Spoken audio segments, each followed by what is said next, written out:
Los gritos cesaron exactamente a las 3:47 a.m. del 13 de octubre de 1982, pero los perros en el condado de Harlan siguieron aullando hasta el amanecer.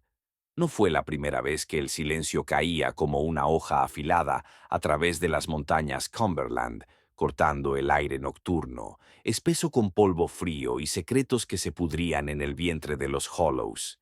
Lo que sucedió en esas colinas de Kentucky durante 3 décadas revela cómo el aislamiento puede torcer una línea de sangre en algo irreconocible y cómo toda una comunidad puede optar por la ceguera en lugar de la verdad. El crujido de las tablas del porche podridas, el sabor metálico del agua de pozo oxidada, la tierra húmeda que nunca se secaba del todo. Estas eran las texturas de Copperhead Hollow, un lugar donde la familia Mardy había vivido, criado y enterrado sus pecados durante más de un siglo. Población: 43 almas, aunque contar almas en Copperhead Hollow siempre resultó complicado. El Hollow se extendía como una cicatriz entre dos crestas, accesible solo por un camino de grava que el condado dejó de mantener en algún momento de la década de 1960. El correo llegaba 2 veces por semana cuando el cartero lo recordaba. La electricidad llegó en 1974, pero la mayoría de las familias aún usaban lámparas de queroseno por hábito o orgullo obstinado. El complejo de los McCready se encontraba en el callejón sin salida del Hollow, donde el arroyo se curvaba alrededor de un grupo de remolques y cobertizos que parecían multiplicarse como hongos después de la lluvia. Para 1980, 3 generaciones de Macedes vivían a distancia de grito unos de otros. El patriarca Ezequiel, sus 6 hijos y una creciente camada de nietos, cuya paternidad se difuminaba como acuarelas bajo la lluvia. El árbol genealógico parecía más un arbusto de espinas, enredado, denso y peligroso de tocar. Los registros del condado mostraban 14 nacimientos en el complejo entre 1975 y 1982, pero solo se archivaron 9 certificados de defunción. La primera señal de que algo estaba mal vino de una trabajadora social llamada Margaret Finley, quien cometió el error de intentar inscribir a los niños McCready en la escuela. Su informe, fechado el 5 de septiembre de 1981, describía retrasos severos en el desarrollo consistentes con un aislamiento prolongado y posibles deficiencias nutricionales. Notó que varios niños parecían compartir rasgos faciales idénticos, a pesar de estar listados como primos en lugar de hermanos. Más inquietante fue su observación de que los niños más pequeños parecían tener un miedo irracional hacia los adultos fuera de la unidad familiar. El supervisor de Margaret enterró el informe. Las familias de montaña tienen sus costumbres, razonó, y los Magdes no estaban molestando a nadie. Además, Ezequiel McCready tenía amigos en el departamento del sheriff, hombres que recordaban cuando su licor casero había alimentado a sus propias familias durante los años difíciles. Algunos silencios, las montañas te enseñan, valen la pena mantenerlos. Pero el Hollow comenzó a cambiar. Los cazadores reportaron que los senderos de caza evitaban la propiedad de los McCready, como si los animales percibieran algo que los depredadores instintivamente temen. El arroyo que corría junto a su complejo comenzó a correr turbio todo el año, espeso con sedimentos que no coincidían con la geología local. Y por la noche, cuando el viento era favorable, los vecinos escuchaban sonidos que no pertenecían a ninguna criatura que reconocieran. Algo estaba creciendo en la oscuridad. Para el verano de 1982, los niños McCready más jóvenes habían dejado de aventurarse más allá de la línea de árboles que marcaba su propiedad. Los mayores emergían solo para intercambiar pieles y frascos de líquido claro por suministros en el pueblo. Sus ojos nunca se cruzaban del todo con los de los dependientes que los atendían. Se movían con un silencio cuidadoso de personas que habían aprendido que el ruido invitaba a la atención y la atención invitaba al dolor. ¿Qué harías si sospecharas que algo indecible estaba ocurriendo a solo 5 millas de tu propia casa, pero cada instinto te decía que mirar demasiado de cerca podría convertirte en la próxima víctima? La respuesta llegó esa noche de octubre, cuando el suboficial Michael Torres decidió investigar informes de disparos desde el Hollow y descubrió que algunos árboles genealógicos echan raíces en un suelo demasiado envenenado para sostener algo que se asemeje a la humanidad. El suboficial Michael Torres había visto muchas familias de montaña viviendo en condiciones difíciles, pero el olor lo golpeó antes de siquiera bajar de su patrulla. Decadencia dulce mezclada con humo de madera y algo más que le revolvía el estómago. Esto no era pobreza. Esto era algo que había aprendido a esconderse tras el rostro familiar de la pobreza. Lo que Torres encontró esa noche perseguiría los archivos de la Policía Estatal de Kentucky durante décadas, convirtiéndose en el tipo de caso que los veteranos investigaban susurrando en las salas de descanso y al que los novatos no podían acercarse. La grava crujió bajo sus botas mientras se acercaba al remolque principal, un doble ancho que se hundía en el medio como una columna vertebral rota. El haz de su linterna captó movimiento en las ventanas, sombras que parecían apartarse de la luz con una velocidad antinatural. El aire sabía a cobre y miedo. 3 niños emergieron de detrás de una camioneta oxidada. Sus edades eran imposibles de determinar. Podrían haber tenido 8 o 18 años. La desnutrición y algo más habían estancado su crecimiento de maneras que desafiaban una categorización fácil. Su ropa colgaba en jirones, pero sus ojos tenían una inteligencia que parecía casi feral. Observando, calculando, esperando. La mayor, una chica con el cabello enmarañado que pudo haber sido rubio alguna vez, habló en un dialecto tan espeso que Torres tuvo que esforzarse para entender. «No se supone que estés aquí después del anochecer», dijo, su voz cargada de una autoridad que pertenecía a alguien mucho mayor. «Al abuelo no le gustan los extraños». Torres se identificó, explicó que respondía a informes de disparos. Los niños intercambiaron miradas que parecían comunicar volúmenes sin palabras. La chica inclinó la cabeza hacia el remolque más grande, donde una luz cálida se filtraba a través de cortinas rasgadas. A través de las paredes delgadas, Torres pudo escuchar lo que parecía una cena familiar. El tintineo de los utensilios, una conversación baja, alguien riendo por un chiste que no pudo descifrar. Su radio crepitó. «Unidad 7, ¿cuál es tu estado?» Torres dudó. El protocolo exigía que pidiera refuerzos, pero los refuerzos estaban a 40 minutos por carreteras montañosas que se volvían traicioneras después del anochecer. Los niños lo observaban con la paciencia de cazadores que habían aprendido a esperar a que su presa cometiera el primer error. Cuando llamó a la puerta del remolque, los sonidos del interior se detuvieron de inmediato. Silencio total, como si todos hubieran desaparecido. Luego pasos lentos, deliberados y medidos. La puerta se abrió revelando a Ezequiel McCready en persona, un hombre que Torres reconoció de fotos de arrestos antiguos, aunque los años lo habían esculpido en algo más duro y angular. Su sonrisa reveló dientes limados a punta, una modificación que Torres nunca había visto fuera de los archivos de pandillas carcelarias. «Buenas noches, suboficial. Un poco tarde para visitas sociales, ¿no?» Detrás de Ezequiel, Torres pudo ver el interior de la sala principal del remolque. Una mesa larga dominaba el espacio, preparada para lo que parecía un banquete. El vapor subía de los platos servidos y el rico olor de la carne cocida llenaba el aire. Pero algo en la escena se sentía mal. Las proporciones estaban desajustadas. Las sombras caían en ángulos extraños, y los otros miembros de la familia que estaban sentados alrededor de la mesa parecían congelados, con los tenedores a medio camino de sus bocas. El banquete que nunca terminaba. Torres contó 7 adultos y al menos una docena de niños. Aunque en la luz tenue era difícil distinguir dónde terminaba una persona y comenzaba otra.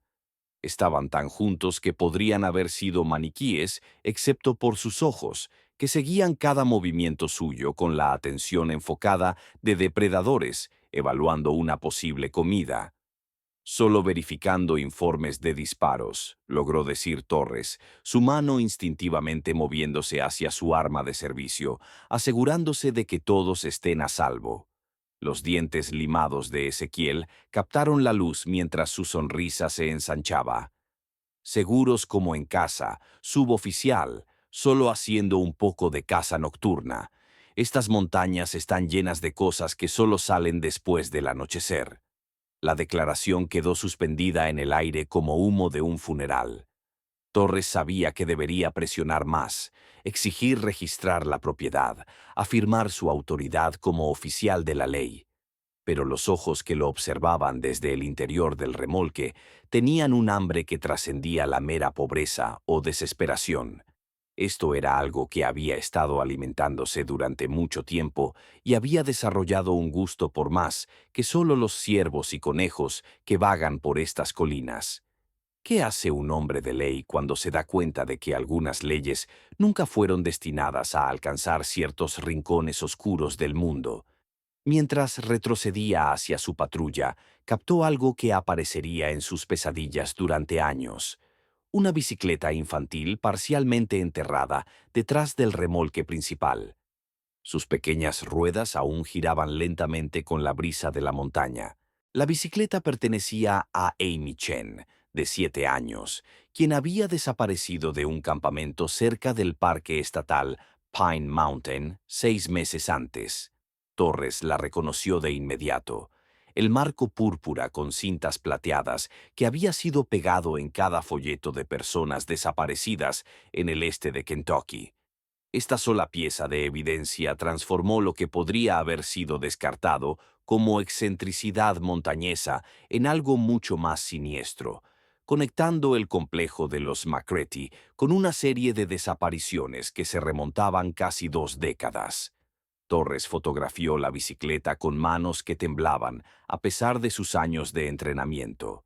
Las cintas se movían con la brisa nocturna como dedos que lo invitaban más profundo en los secretos del Hollow. Los registros de la policía estatal revelarían más tarde un patrón que las fuerzas del orden locales de alguna manera no habían notado. Niños que desaparecían a lo largo de un corredor que se extendía desde el condado de Harland hacia el norte a través de los condados de Pike y Floyd, siempre de familias que acampaban, caminaban o viajaban por las áreas montañosas remotas. 23 niños entre las edades de 5 y 12 habían desaparecido en esa región desde 1964. 23 familias dejaron de preguntarse qué había pasado con sus hijos e hijas en la vasta naturaleza de la Kentucky Appalachia. La explicación oficial siempre fue la misma. Los niños se alejaban, se perdían en el denso bosque, caían en minas ocultas o arroyos de corriente rápida. Las montañas eran peligrosas, explicaban los guardabosques a los padres afligidos. Los accidentes ocurrían. Los cuerpos rara vez se recuperaban en un terreno tan accidentado, y a las familias se les animaba a encontrar cierres sin restos físicos. Pero Torres ahora entendía que algunos de esos niños nunca se habían perdido. Habían sido encontrados. Dentro de su patrulla, Torres pidió refuerzos por radio y solicitó contacto inmediato con la policía estatal. Pero mientras hablaba por el micrófono, se dio cuenta de que formas se movían en la oscuridad alrededor de su vehículo. Los niños McCarthy habían emergido de sus escondites y estaban rodeando su auto con la precisión coordinada de una manada. Sus movimientos eran silenciosos, deliberados y completamente inhumanos en su sincronización. La chica mayor apareció en su ventana del pasajero, su rostro presionado contra el vidrio. En el brillo verde de las luces del tablero, Torres pudo ver que sus dientes caninos habían sido limados a punta como los de su abuelo. Articulaba palabras que no podía escuchar a través del vidrio, pero su significado era claro. No dejaría el Hollow esa noche. Su radio estalló en estática. No importaba cómo ajustara la frecuencia, no podía contactar a la central. Los niños comenzaron a mecer su patrulla, suavemente al principio, luego con creciente violencia. Torres sacó su arma de servicio, pero se encontró incapaz de apuntar a niños, incluso niños cuyos ojos reflejaban luz como depredadores nocturnos y cuyas uñas habían sido afiladas en garras. La inocencia que nunca fue inocente. De su entrenamiento en la Academia de Policía, Torres recordaba haber leído sobre el clan Sawney Bean en Escocia del siglo XVI, una familia de caníbales que se alimentó de viajeros durante décadas. El caso había sido presentado como una curiosidad histórica, un ejemplo de cómo el aislamiento podía corromper la naturaleza humana. Pero sentado en su patrulla rodeado por los niños Macready, Torres se dio cuenta de que algunos horrores no se quedaban enterrados en los libros de historia. Un informe presentado por el detective de la Policía Estatal de Kentucky, Frank Morrison, el 2 de noviembre de 1982, describiría más tarde encontrar evidencia de depredación sistemática en el complejo de los Mardy. El equipo de Morrison descubrió pertenencias personales de al menos 15 niños desaparecidos, escondidas por toda la propiedad, junto con dibujos crudos que parecían mostrar técnicas de caza específicamente adaptadas para capturar humanos jóvenes. Pero esa noche de octubre, Torres solo tenía sus instintos y la creciente certeza de que había tropezado con algo que desafiaría cada suposición que había hecho sobre la naturaleza del mal. Los niños dejaron de mecer su auto y comenzaron a cantar una nana en ese mismo dialecto espeso. Sus voces se armonizaban de maneras que las voces humanas no deberían poder hacerlo. La melodía era inquietantemente hermosa, y Torres se encontró adormilado a pesar de la adrenalina que corría por su sistema. Entendió con claridad cristalina que esta era la forma en que habían atraído a los niños, acampando lejos de sus familias con canciones que prometían seguridad, calor y algo que parecía amor desde la distancia. ¿Qué tipo de familia enseña a sus hijos a cazar a otros niños? ¿Y qué tipo de sociedad permite que una familia perfeccione sus técnicas a lo largo de múltiples generaciones? A medida que el canto se hacía más fuerte, Torres vio luces acercándose a través de los árboles. No eran las luces de búsqueda de sus refuerzos, sino el brillo parpadeante de antorchas llevadas por los miembros adultos del clan Macy, que se movían hacia su posición con la paciencia inevitable de una marea creciente. Las antorchas se movían a través de los árboles como estrellas caídas. Cada llama proyectaba sombras danzantes que transformaban el bosque familiar en un laberinto de amenazas acechantes. Taurus contó al menos 12 figuras acercándose desde diferentes direcciones. Sus movimientos coordinados con la precisión de cazadores que habían practicado esta danza muchas veces antes. Esto no era violencia aleatoria ni pobreza desesperada. Esto era un negocio familiar que había sido refinado a lo largo de generaciones, transmitido como recetas o técnicas agrícolas. La radio en la patrulla de Taurus había muerto por completo. Ni siquiera estática rompía el silencio electrónico. Sus refuerzos no venían, y aunque lo hicieran, 40 minutos podrían haber sido 40 horas. Ezequiel Macready emergió del remolque más grande llevando lo que parecía ser un rifle de caza modificado. Su cañón acortado y su culata tallada con símbolos que parecían retorcerse bajo la luz de las antorchas. Detrás de él caminaba una mujer que Torres no había visto antes. Alta, demacrada, con cabello gris hierro trenzado con lo que parecían pequeños huesos. Se movía con la zancada segura de alguien acostumbrado a ser obedecido sin cuestionamiento. «Esa es la abuela Macready», susurró la chica en su ventana, su aliento empañando el vidrio. «Ella es la que nos enseña las viejas costumbres, las costumbres hambrientas». Torres intentó encender el motor. Giró una vez, luego murió con un silbido mecánico que sonó casi como una risa.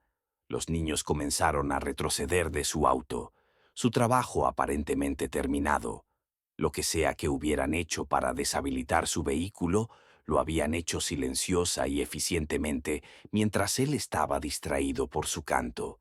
Un informe forense de la Policía Estatal de Kentucky, fechado el 15 de diciembre de 1982, detallaría más tarde las modificaciones encontradas a lo largo del complejo de los McCree. Pozos ocultos cubiertos con ramas y hojas, trampas de lazo dimensionadas para humanos pequeños, y una red de túneles subterráneos que conectaban los diversos remolques y edificaciones. La familia había convertido toda su propiedad en una reserva de caza diseñada para un tipo específico de presa, pero Torres aún no sabía sobre los túneles. No sabía sobre las técnicas de preservación que la familia había desarrollado, ni sobre el registro cuidadoso que rastreaba la edad, peso y valor nutricional de cada víctima. Todo lo que sabía era que estaba atrapado en un lugar donde las reglas normales de la civilización habían sido suspendidas durante tanto tiempo que su ausencia se había convertido en una tradición. Los portadores de antorchas habían formado un círculo suelto alrededor de su patrulla, quedándose justo fuera del alcance de sus faros. Aún no avanzaban, pero tampoco retrocedían. Estaban esperando algo, una señal quizás, o simplemente el momento adecuado. Torres había investigado suficientes accidentes de caza para reconocer el comportamiento. Estaban dando a su presa tiempo para agotarse con el pánico antes de moverse para el golpe final. El hambre paciente. La abuela Macready levantó una mano esquelética y las figuras en círculo dejaron de moverse. Su voz se oyó claramente a través del hollow, hablando en ese mismo dialecto espeso, pero con una autoridad que hacía que las palabras sonaran como antiguos conjuros. Ha pasado mucho tiempo desde que tuvimos a un hombre de ley. El último fue en 1968, un trooper estatal que se puso demasiado curioso sobre los excursionistas desaparecidos. Torres sintió que su sangre se convertía en hielo. Recordaba ese caso de la academia, el trooper Daniel Kellerman, que había desaparecido mientras investigaba informes de campistas desaparecidos en el Bosque Nacional Daniel Boone. Su patrulla había sido encontrada abandonada cerca de un sendero de senderismo. Puertas abiertas, radio aún crepitando con llamadas sin respuesta de la central. El informe oficial lo listó como desaparecido y presunto muerto, víctima de un accidente de senderismo o posible juego sucio por perpetradores desconocidos. Danny Kellerman luchó realmente bien, continuó la abuela Macready, su voz cargada de un toque de respeto profesional. Tomó a 3 de los chicos para derribarlo, pero era duro, todo músculo y cartílago. Tú pareces que podrías ser más tierno. Los niños habían desaparecido por completo ahora, fundiéndose de nuevo en la oscuridad con un silencio sobrenatural.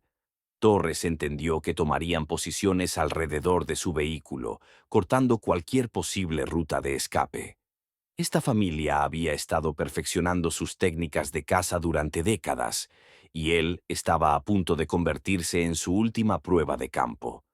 ¿Qué haces cuando te das cuenta de que la placa y el uniforme que representan la ley y el orden no significan nada para personas que han creado su propio sistema de justicia, uno basado en el hambre en lugar de la moralidad? Como si respondiera a alguna señal no escuchada, los portadores de antorchas comenzaron a moverse de nuevo, cerrando su círculo con la paciencia metódica de personas que sabían que su presa no tenía a dónde correr. Torres tomó su decisión en el espacio entre latidos. No iba a morir sentado en una patrulla deshabilitada como un regalo envuelto. Abrió la puerta de una patada y se lanzó a la oscuridad más allá de sus faros, usando cada sombra y depresión en el suelo para mantenerse oculto de los portadores de antorchas que avanzaban. Esta apuesta desesperada salvaría su vida, pero también revelaría el verdadero alcance de lo que la familia Macready había construido en su hollow aislado. A lo largo de 3 generaciones, el suelo bajo los pies de Torres se sentía mal. demasiado blando en algunos lugares, demasiado firme en otros, como si la tierra misma hubiera sido modificada extensamente. Minutos después de dejar su vehículo, descubrió por qué. Su pie atravesó lo que parecía ser suelo sólido, revelando una entrada cuidadosamente camuflada a un sistema de túneles que recorría todo el Hollow. Los túneles eran excavados a mano pero reforzados expertamente con madera reciclada y metal corrugado, creando una red subterránea que conectaba cada edificio en la propiedad de los Macready. Más inquietantes eran las cámaras laterales que vislumbró a la luz de su linterna que fallaba. Espacios pequeños como celdas con puertas de madera pesadas y sistemas de ventilación crudos. Un informe de un antropólogo forense presentado 6 meses después describiría encontrar los restos de al menos 37 individuos en varias etapas de preservación a lo largo del sistema de túneles. El lenguaje clínico de la doctora Sara Martínez no pudo ocultar del todo su horror. La evidencia sugiere un procesamiento sistemático de restos humanos para consumo con especial atención a técnicas de preservación que extenderían el tiempo de almacenamiento en el ambiente montañoso húmedo. Pero Torres no tenía el lujo del desapego clínico. Podía escuchar a los Mactes sobre el suelo, coordinando su búsqueda con silbidos y llamadas que sonaban más animales que humanas. La luz de sus antorchas ocasionalmente se filtraba a través de aberturas ocultas, creando patrones móviles de luz y sombra que hacían que la navegación por los túneles fuera una pesadilla de giros equivocados y callejones sin salida. En una de las cámaras laterales, Torres descubrió algo que casi rompió su cordura: ropa de niños doblada y organizada por tamaño, zapatos pequeños arreglados en filas, peluches posicionados como si aún se jugaran con ellos, y grabados en las paredes de madera docenas de nombres con fechas junto a ellos, creando un registro de víctimas que se remontaba a 1959, un inventario de inocencia. Algunas de las fechas correspondían a casos de niños desaparecidos que Torres reconocía de su entrenamiento policial. Otras eran tan antiguas que las familias que habían perdido a esos niños probablemente estaban muertas. La familia McCready había estado cazando durante más de 2 décadas, perfeccionando sus técnicas y expandiendo su territorio con cada muerte exitosa. Cerca del fondo de una pared, grabado en una escritura infantil incierta, Torres encontró un mensaje que lo detuvo en seco. «Mi nombre es Tommy Walsh. Hoy es mi cumpleaños. Tengo 8 años. Si alguien encuentra esto, dile a mi mamá y papá que los amo y que lamento haber ido con la señora que cantaba». La entrada estaba fechada el 12 de agosto de 1979. Torres recordaba el caso. Tommy Walsh había desaparecido durante un viaje familiar de campamento en el Bosque Nacional Daniel Boone. Sus padres habían gastado sus ahorros de vida en investigadores privados y psíquicos, nunca sabiendo que su hijo había sobrevivido lo suficiente para tallar su mensaje final en la pared de una prisión subterránea. Sobre el suelo, la búsqueda se acercaba. Torres podía escuchar pasos directamente sobre su cabeza y voces discutiendo la mejor manera de sacarlo de los túneles. Alguien mencionó inundar el sistema con humo. Otra voz sugirió usar a los perros, aunque Torres no había visto perros en la propiedad. Entonces se dio cuenta de que no estaban hablando de animales. «Suelta a los jóvenes», la voz de la abuela McCready resonó a través del sistema de túneles. «Conocen estos agujeros mejor que nadie y pueden oler el miedo a una milla de distancia». Los sonidos que comenzaron a filtrarse desde arriba no eran del todo humanos. Una mezcla de jeep excitados y lo que podría haber sido risa, si la risa pudiera llevar tanto hambre y anticipación. Los niños Mardy estaban siendo liberados en el sistema de túneles, y Torres entendió con claridad cristalina que habían sido criados exactamente para este propósito. ¿Qué pasa con los niños a los que se enseña que otros niños son comida? ¿Y cómo luchas contra enemigos que nunca han aprendido la diferencia entre cazar y jugar?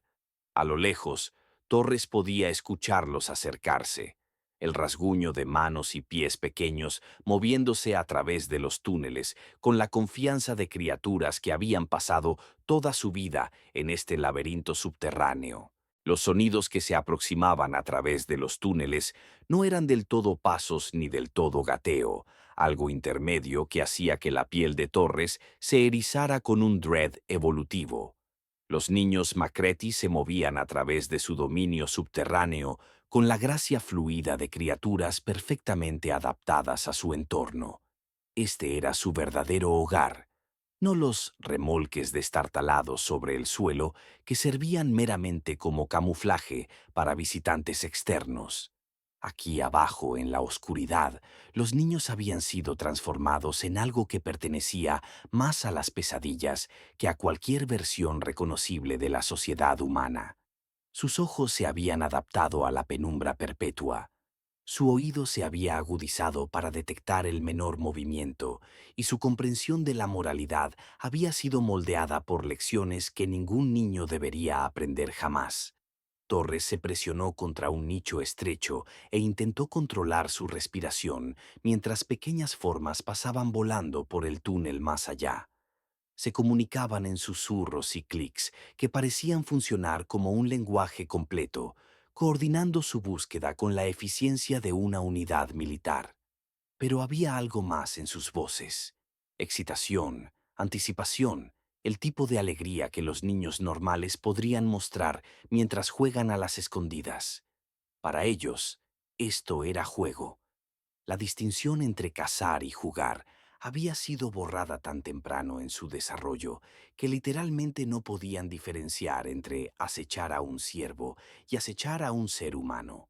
Una evaluación psicológica infantil, realizada meses después por el doctor Robert Chen, describiría esto como una disociación moral completa, resultante de un condicionamiento sistemático durante períodos críticos de desarrollo.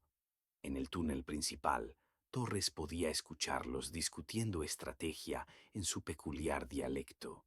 La chica mayor, la que le había hablado en su patrulla, parecía estar dirigiendo a los otros con la autoridad casual de alguien acostumbrado al mando. Tenía quizás 14 años, pero su voz llevaba el cálculo frío de un depredador experimentado. «El hombre suboficial está asustado», dijo a sus hermanos. «Puedo olerlo en él. Tan espeso como melaza, pero está intentando estar quieto, así que probablemente tiene entrenamiento militar. Tenemos que ser inteligentes con esto». Otra voz, más joven, pero igualmente confiada. «Encontré su rastro de sangre donde se raspó la mano en las rocas. Se está moviendo hacia las salas de procesamiento antiguas. La educación de monstruos».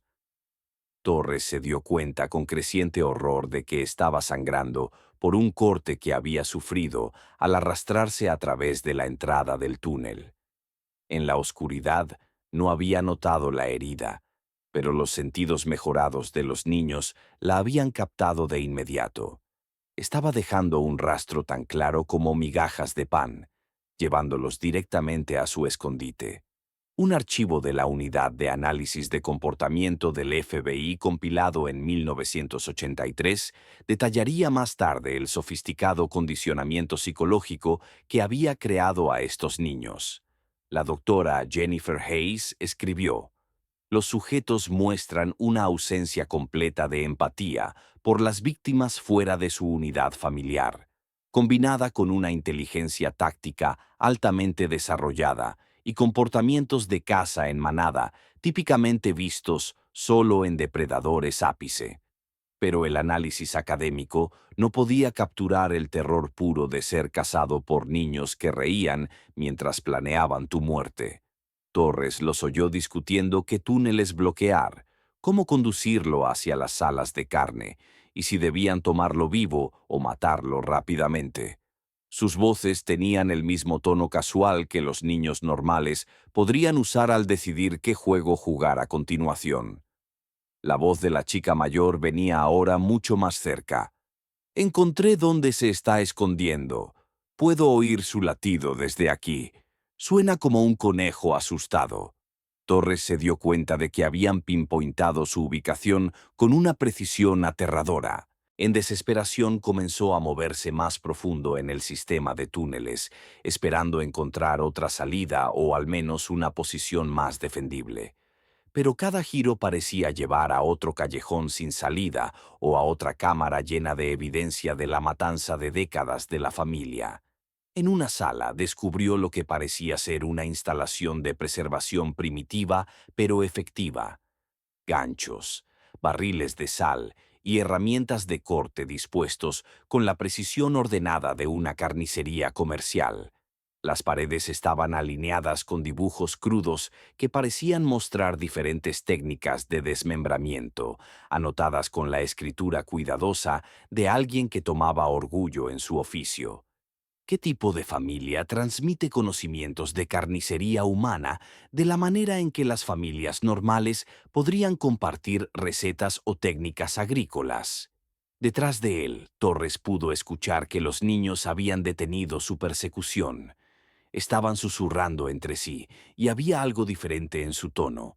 Ahora no excitación, sino preocupación. Entonces oyó la voz de la chica mayor, afilada con alarma. Alguien viene. Gente grande. Tenemos que volver arriba.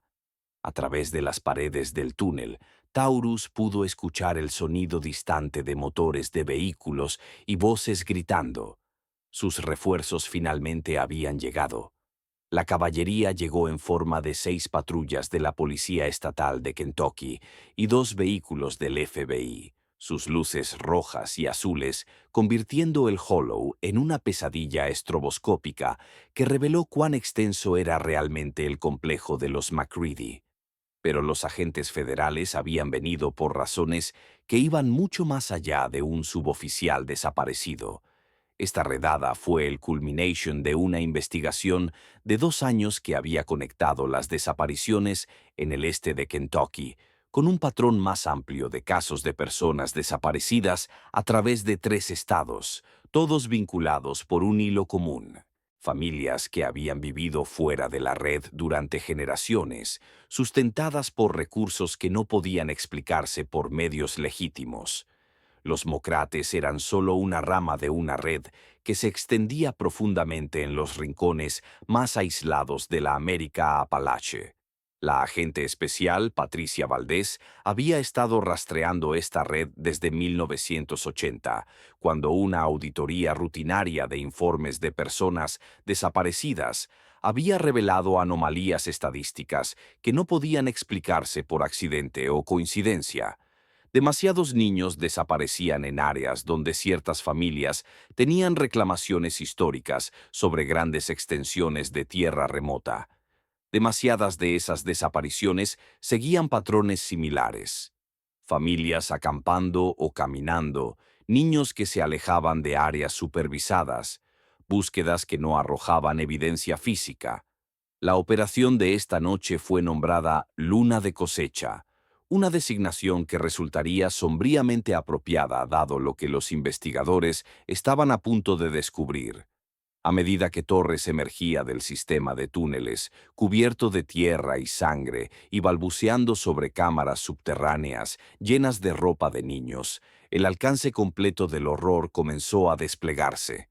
El equipo de la agente Vald se movió a través del complejo con precisión militar, sus luces tácticas revelando detalles que la luz de las antorchas había misericordiosamente ocultado. El remolque principal contenía una cocina que había sido modificada para procesar grandes cantidades de carne con trituradoras de grado industrial y equipo de preservación que ninguna familia normal necesitaría jamás. Unidades de congelación zumbaban con energía eléctrica desviada ilegalmente de las líneas del condado. La infraestructura del apetito, pero fueron los niños quienes presentaron el desafío más complejo para las fuerzas del orden. Rango en edad de 5 a 17 años. Habían sido tan completamente condicionados por su entorno que no podían entender por qué se llevaba a cabo la redada. Cuando los agentes intentaron separarlos de los miembros adultos de la familia, varios se volvieron violentos, atacando a los oficiales con la ferocidad coordinada de animales salvajes, defendiendo su manada. Un informe de evaluación psicológica presentado por la doctora María Santos el 3 de diciembre de 1982 describió a los niños como funcionalmente ferales, mostrando comportamientos de apego típicos de un vínculo traumático, pero dirigidos hacia los perpetradores en lugar de figuras protectoras. Los más jóvenes nunca habían asistido a la escuela, nunca habían interactuado con extraños, nunca habían aprendido que el mundo contenía alguna otra forma de vivir. La abuela McCready, cuando finalmente fue acorralada en el remolque principal, no mostró remordimiento ni siquiera comprensión de que hubiera hecho algo malo. Su declaración a los investigadores, grabada el 14 de octubre de 1982, reveló la lógica retorcida que había sostenido la depredación de la familia durante décadas. No es diferente a cazar ciervos o conejos. El mundo tiene demasiada gente de todos modos. Solo estamos haciendo lo que la naturaleza pretendía, los fuertes comiendo a los débiles.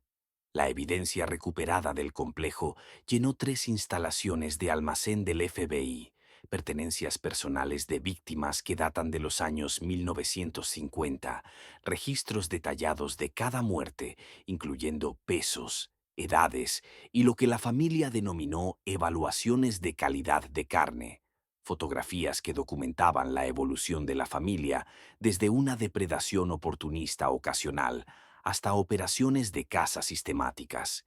Quizás lo más inquietante fueron los materiales de entrenamiento, manuales crudos que documentaban técnicas para alejar a los niños de sus familias, métodos para incapacitar rápidamente a víctimas adultas y técnicas de preservación que maximizaban el rendimiento utilizable de cada muerte. Los MacDs habían convertido el canibalismo en una ciencia, completa con notas de investigación y datos experimentales. ¿Qué haces con niños que han sido criados para ver a otros niños como ganado? ¿Y cómo rehabilitas mentes que nunca han aprendido los tabúes humanos más básicos? Las respuestas a esas preguntas desafiarían al sistema de justicia penal durante años por venir. Pero la prioridad inmediata era determinar cuántas otras familias podrían estar operando terrenos de caza similares a lo largo de los rincones remotos de América. A medida que el amanecer rompía sobre Copperhead Hollow, revelando la extensión completa del sistema de túneles subterráneos y los terrenos de matanza cuidadosamente ocultos, la agente Vald recibió una llamada por radio que le heló la sangre. Compuestos similares habían sido identificados en West Virginia, Tennessee y Carolina del Norte, todos conectados por lazos familiares y metodologías compartidas que sugerían una red coordinada que abarca múltiples generaciones.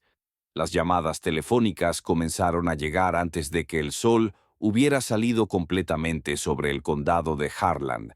Informes de agencias de aplicación de la ley en 4 estados, describiendo familias que habían abandonado repentinamente sus propiedades remotas en medio de la noche, dejando atrás solo edificios vacíos y el olor persistente de humo de evidencia quemada apresuradamente.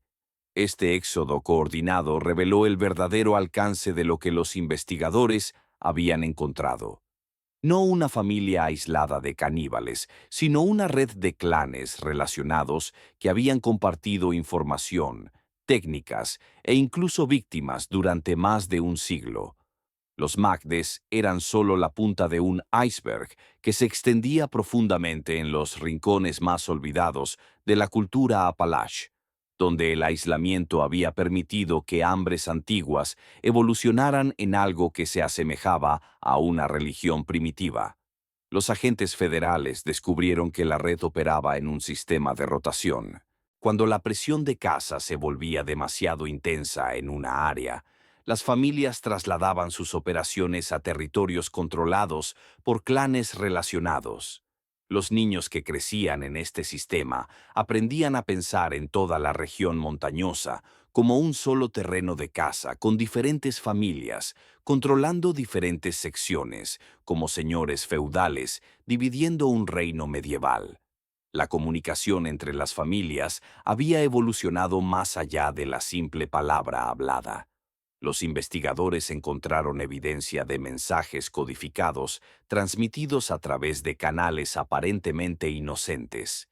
Anuncios clasificados en periódicos locales, mensajes dejados en oficinas de correos rurales, incluso señales transmitidas a través de redes de radio, CB ilegales, que operaban fuera del monitoreo federal. Cuando el complejo de los Macready fue allanado, advertencias se habían extendido a través de este sistema de comunicación dentro de horas. Un informe de una fuerza conjunta compilado por el FBI y la ATF en marzo de 1983 documentaría al menos 7 grupos familiares relacionados operando a través de Kentucky, West Virginia, Tennessee y Carolina del Norte. Cada grupo controlaba un territorio que incluía áreas populares de campamento, senderos de senderismo y rutas escénicas que atraían al tipo de viajeros aislados que hacían objetivos ideales. El banquete que viajaba. El clan Buchanan en West Virginia se había especializado en targeting a autostopistas a lo largo de tramos remotos de la Interestatal 77. La familia Crowley en Carolina del Norte se había enfocado en mochileros que usaban el sendero de los Apalaches.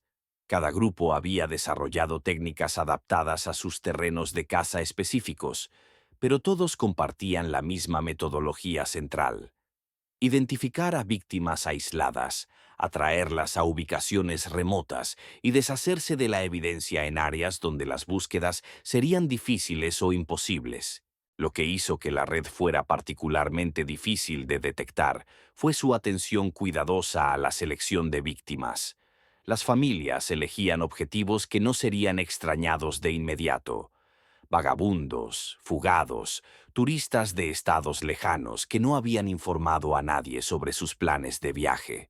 Cuando las víctimas eran reportadas como desaparecidas, los crímenes Tong Chang ya habían sido cometidos a cientos de millas de donde se presentaban los reportes, haciendo casi imposible que las fuerzas del orden locales identificaran patrones. Los niños rescatados de estos compuestos presentaron desafíos únicos para los servicios sociales. Muchos no sabían leer ni escribir, no tenían concepto de moralidad convencional y mostraban síntomas que los psicólogos luchaban por categorizar. La doctora Amanda Foster, que trabajó con varios de los niños rescatados, escribió: estos sujetos han sido condicionados a ver la depredación como una actividad familiar normal. Expresan confusión sobre por qué su estilo de vida se considera problemático, similar a los niños de cultos religiosos aislados. Pero a diferencia de los cultos religiosos, que típicamente reclaman justificación divina para sus prácticas, las familias caníbales operaban desde una visión del mundo puramente pragmática. Vieron su depredación como una respuesta práctica a la pobreza y el aislamiento, una forma de asegurar la supervivencia en entornos donde los recursos convencionales eran escasos. Varios miembros de la familia, cuando fueron entrevistados por separado, expresaron genuina perplejidad de que la sociedad considerara sus prácticas inmorales. Ezequiel McCready, durante su interrogatorio el 20 de octubre de 1982, proporcionó a los investigadores su primera mirada comprensiva a la estructura de la red. Hemos estado haciendo esto desde la época de mi abuelo. Él lo aprendió de su abuelo, que lo aprendió del viejo país. No hay nada nuevo en esto, solo gente cuidando de los suyos cuando los tiempos se ponen duros. Las referencias al viejo país llevaron a los investigadores a una investigación histórica que reveló prácticas similares entre poblaciones aisladas en el campo de Escocia e Irlanda durante los siglos XVIII y XIX, exactamente las regiones de donde muchas familias Apalaches habían inmigrado originalmente. El canibalismo no era un desarrollo reciente desencadenado por pobreza o desesperación. Era una tradición cultural que había sido preservada y refinada a lo largo de múltiples generaciones. ¿Qué pasa cuando un modo de vida entero se construye alrededor de la depredación? ¿Y cómo desmantelas una red que ha estado operando exitosamente durante más de un siglo? La respuesta llegó en forma de Operación Mountain Sweep, una acción coordinada de aplicación de la ley que apuntaría a todas las ubicaciones conocidas de la red simultáneamente, asegurando que ninguna familia pudiera escapar para continuar sus operaciones en otro lugar. Incluso hoy, los excursionistas en áreas remotas de los Apalaches a veces reportan encontrar compuestos abandonados, profundos en las montañas, edificios vacíos con modificaciones sospechosas, cámaras subterráneas que no sirven a ningún propósito obvio, y una atmósfera de temor persistente que parece emanar del mismo suelo. Solo estamos rascando la superficie. El próximo caso es aún más oscuro. Suscríbete antes de que se publique. Operación Mountain Sweep se lanzó exactamente a las 4:00 am del 15 de noviembre de 1982, con redadas simultáneas en 17 ubicaciones a través de 4 estados. La acción de aplicación de la ley coordinada más grande en la historia Apalach. Los resultados superaron incluso las proyecciones más pesimistas de los investigadores federales. Esta fase final de la investigación revelaría que la red de familias caníbales había estado operando no por décadas, sino por más de un siglo, con algunas líneas familiares rastreando sus prácticas predatorias hasta los años 1800. Lo que había comenzado como tácticas de supervivencia desesperadas durante los años más duros del asentamiento montañoso, había evolucionado en un estilo de vida sostenible que había reclamado cientos de víctimas a lo largo de múltiples generaciones. La evidencia recuperada durante las redadas llenó una instalación completa de almacén del FBI en Cuántico. Pertenencias personales de víctimas que datan de los años 1920, fotografías que documentaban cacerías familiares, como otras familias podrían documentar reuniones de vacaciones, y registros genealógicos que revelaron el verdadero alcance de la red. Más de 200 individuos a través de 12 grupos familiares extendidos, todos conectados por sangre, matrimonio y metodología compartida. Lo más inquietante fueron los niños. 47 menores fueron recuperados durante las redadas, ranging en edad de infantes a adolescentes. Muchos nunca habían visto luces eléctricas ni plomería interior. Algunos hablaban solo en el dialecto híbrido que había evolucionado dentro de la red, mezclando inglés arcaico con términos que parecían provenir de ningún lenguaje reconocible. Todos habían sido criados para considerar la depredación humana tan normal como cazar ciervos o criar ganado. La doctora Patricia Henley, la psicóloga clínica asignada para evaluar a los niños rescatados, escribió en su informe final: estos sujetos representan un caso de estudio único en condicionamiento ambiental. Han sido sistemáticamente aislados de marcos morales convencionales y entrenados para ver comportamientos que la sociedad considera entre los más atroces como actividades familiares rutinarias, el hambre heredada. Los miembros adultos de la familia mostraron diversos grados de cooperación con los investigadores. Algunos, como Ezequiel Macretti, parecían genuinamente confundidos por los procedimientos legales en su contra. Otros mostraron una inteligencia astuta que les había permitido operar sin ser detectados durante tanto tiempo, proporcionando información mínima mientras protegían cuidadosamente a otros miembros de la red que podrían haber escapado de las redadas. La abuela Macriedi, la matriarca reconocida de la red, resultó ser el sujeto de entrevista más escalofriante.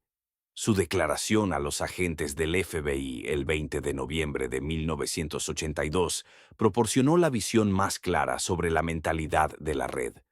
Actúan como si hubiéramos inventado algo nuevo. La gente ha estado comiendo gente desde el principio de los tiempos. Nosotros solo somos honestos al respecto. Al menos no pretendemos que somos civilizados mientras lo hacemos. Los juicios que siguieron se extendieron por 3 años y resultaron en 47 condenas por diversos cargos, que van desde asesinato hasta secuestro hasta violación de leyes federales de comercio interestatal.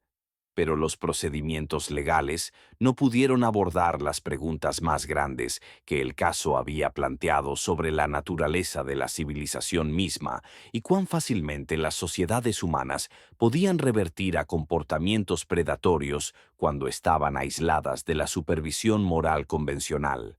Quizás lo más preocupante fue el descubrimiento de que la red había mantenido registros detallados de sus actividades, tratando su depredación como una forma de historia oral que necesitaba ser preservada para las generaciones futuras.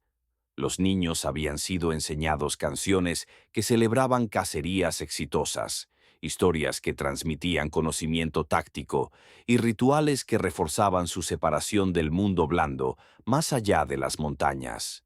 El último miembro activo de la red, una mujer llamada Sarah Buchanan, fue arrestada en West Virginia en 1985 mientras intentaba establecer un nuevo terreno de caza cerca del New River Gorge. Su captura marcó el fin oficial de Operación Mountain Sweep, pero los investigadores sabían que otras familias aisladas podrían estar continuando las prácticas en ubicaciones que nunca habían sido identificadas. El suboficial Michael Torres, cuyo descubrimiento del complejo de los McCratty había desencadenado toda la investigación, se retiró de la aplicación de la ley en 1984. Se mudó a un pequeño pueblo en Florida, tan lejos de las montañas como pudo manejar. Pero los vecinos reportaron que mantenía todas sus cortinas cerradas y nunca respondía a la puerta después del anochecer. ¿Qué haces con el conocimiento de que algunos horrores están demasiado arraigados para ser completamente eliminados? ¿Y cómo duermes en paz sabiendo que el aislamiento y la desesperación pueden transformar a familias ordinarias en depredadores? El compuesto de los Mister fue quemado hasta los cimientos por agentes federales en diciembre de 1982, pero los residentes locales afirman que el humo aún se eleva desde ese hollow en ciertas noches. No de ningún fuego que pueda extinguirse, sino de apetitos que nunca fueron plenamente satisfechos. Incluso hoy, los guardabosques en áreas remotas de los Apalaches a veces encuentran campamentos abandonados donde las familias han desaparecido sin explicación, dejando atrás solo tiendas vacías y la sensación persistente de que algo paciente y hambriento aún observa desde la línea de árboles. Solo estamos rascando la superficie. El próximo caso es aún más oscuro. Suscríbete antes de que se publique.